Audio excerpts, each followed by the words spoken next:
What is up, everyone? I'm Skratch. Welcome to the channel. This is another Raid Shadow Legends video. Happy Friday, guys. Hopefully you're gonna have an amazing weekend. Beautiful and sunny here in the UK, so life can't really get better than this. In today's video, guys, we're actually gonna have tons of things happening, okay? We're gonna talk about one tip that all of the new players should know, especially when we're talking about fusions and champion chase tournaments. Most of you guys that have been watching my channel for a while, you're well aware of this. I want to talk about the next champions that will be on the rebalance because I've got confirmation yesterday. Then, of course, I'm going to get my fusion done. I want to discuss about a couple of different things. And most likely, we are going to summon a couple of ancient shards. We have a prism shard. And I have a couple of remnant summons, which, by the way, I'm in the mercy. I haven't pulled the mythical from that just yet. And so far, I've only missed one summon, right? So we have this release probably for what, 14 months now or something like that. So hopefully, who knows, maybe we're gonna finally get lucky. Now, the other day I released a video, save your shards, okay? And I'm talking about Void Primal Sacreds. I'm not saying that it's bad to summon during a 2x chance, guys. It's honestly one of the best times to summon unless we have a guaranteed champion event plus some other things going on. But because we do have a Titan event, a lot of you guys ask me, Skratch, how are shards going to help us in Titan events? Basically, most of the points that you're going to receive in a Titan event will come from summoning events like champion chase tournaments, summon rush, most probably a deck of fate or a pair of light event, etc. So you will need to be prepared.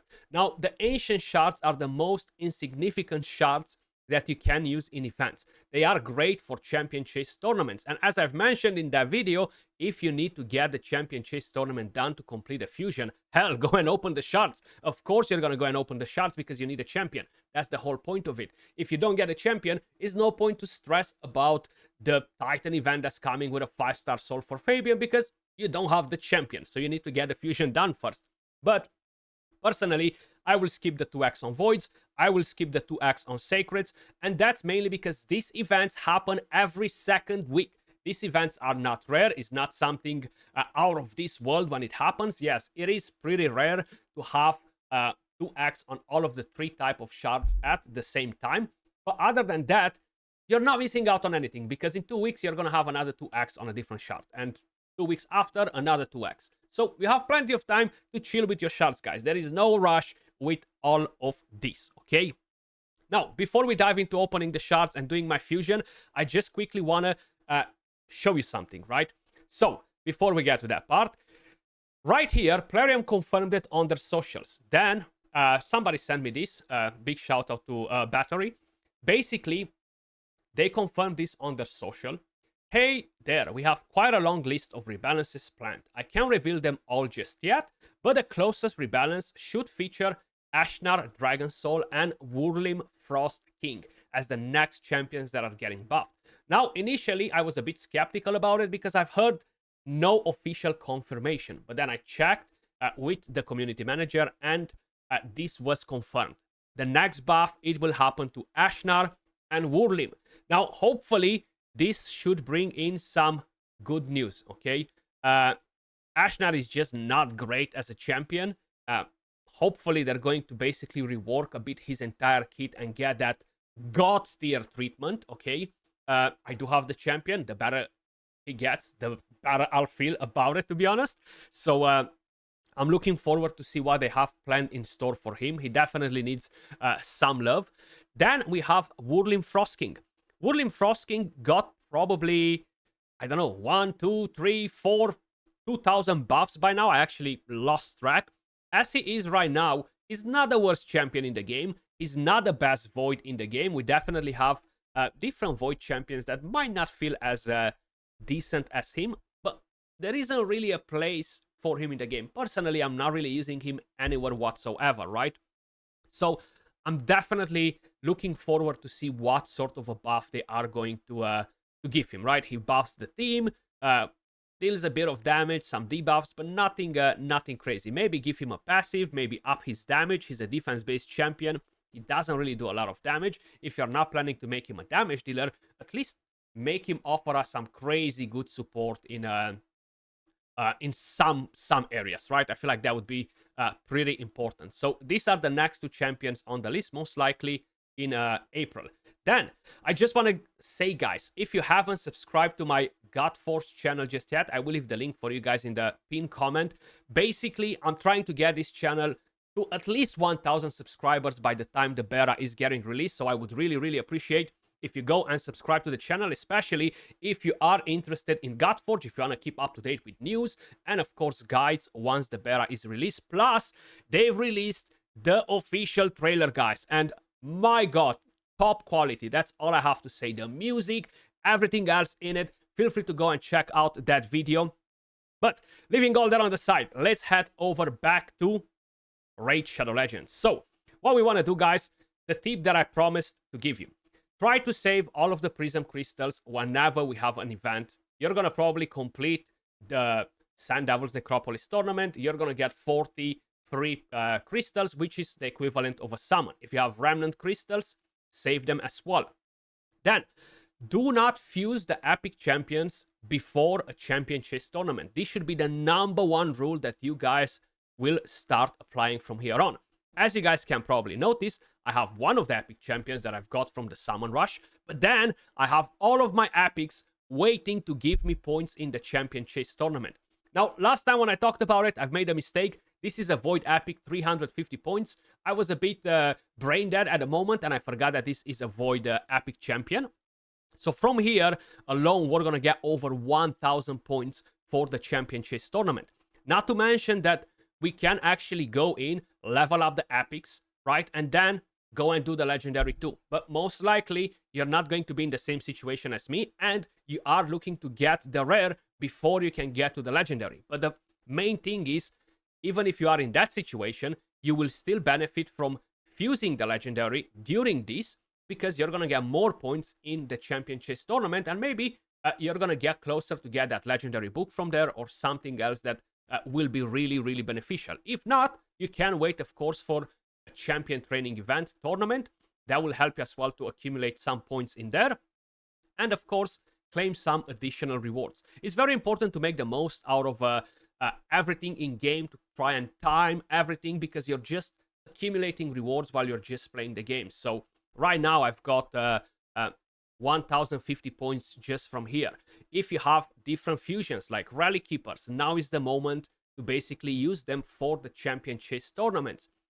I'm always saving dupes of these champions that are being used in the fusions.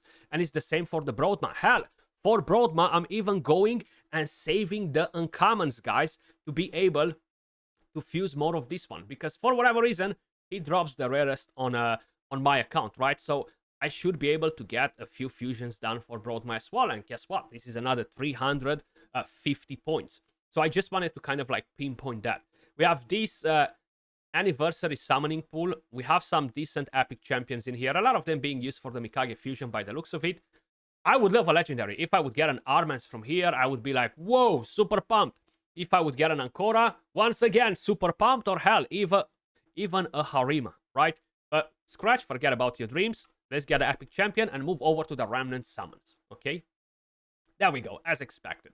Taguar, actually a pretty solid epic champion, very good reviver. You have the increased speed, you have the healing.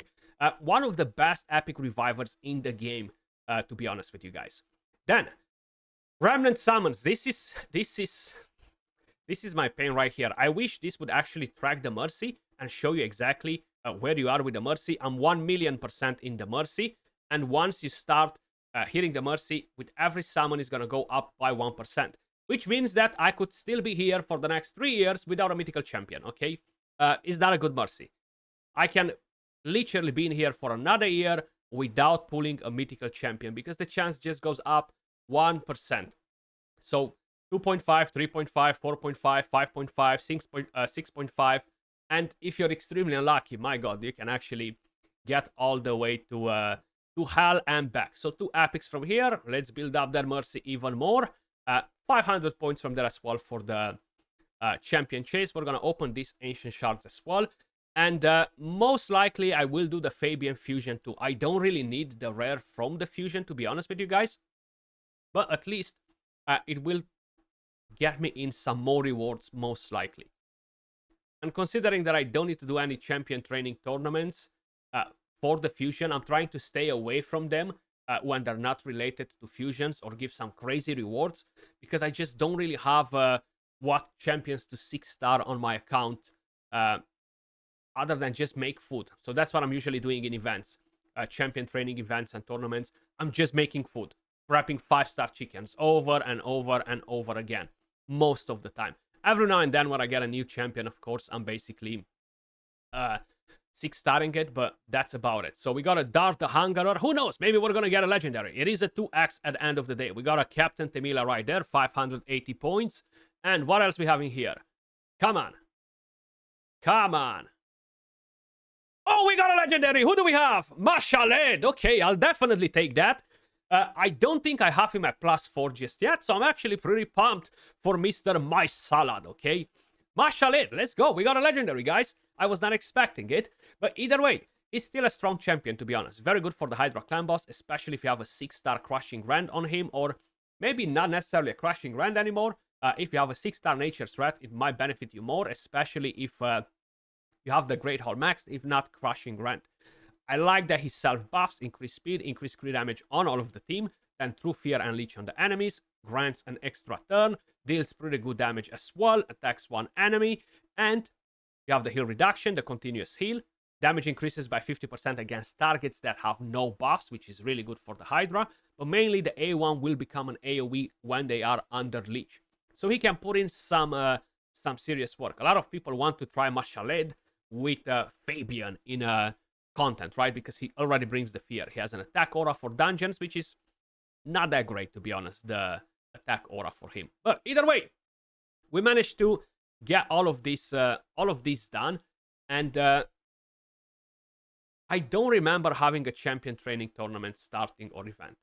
We got close to it, you see. So just by opening 26 Ancients, 2 Remnant Summons, a Prism Crystal, fuse all of the epics. I haven't even fused Broadmass or Relic Keepers, and bang, we are at 3,000 points, guys.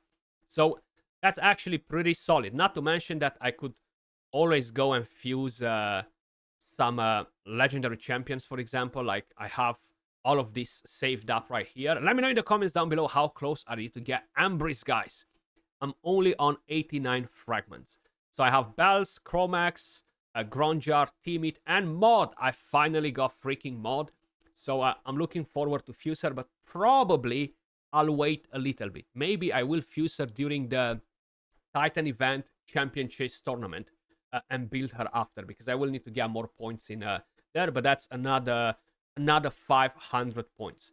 So as I've mentioned, no champion training event or tournament coming. I think we've had both of them related to the fusion. I will most likely do my Fabian fusion later on. I have the epics. I just need to basically... Actually, you know what?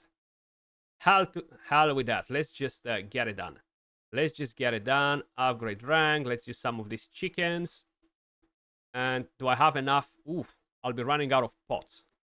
I'll be running out of small pots for the champions right here. I mean brews rather than pots. I'm always low on brews, guys. I have like a gazillion of the big barrels, because I'm never ever using them. So since they got released, I think I've used one of them. I've used it once or twice. Sorry, I kind of lost myself there. But the rest, I'm just accumulating them. I'm not sure for what. I guess they'll be coming in handy one day.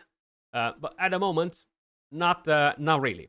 So I should have one more epic right here that I can get it up and running. And let's get the fusion done. I don't really have books either, to be honest. Or I don't think I have enough books for him. So hopefully the clan boss will be generous. Okay, so we can go and do our fusion. I don't really care about keeping one of those epic champions. She's not really good anywhere in particular. So we can actually go and fuse our Fabian.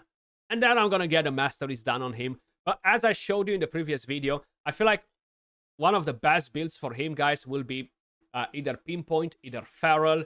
You can put him in Stone Skin as fast as possible with as much accuracy as possible.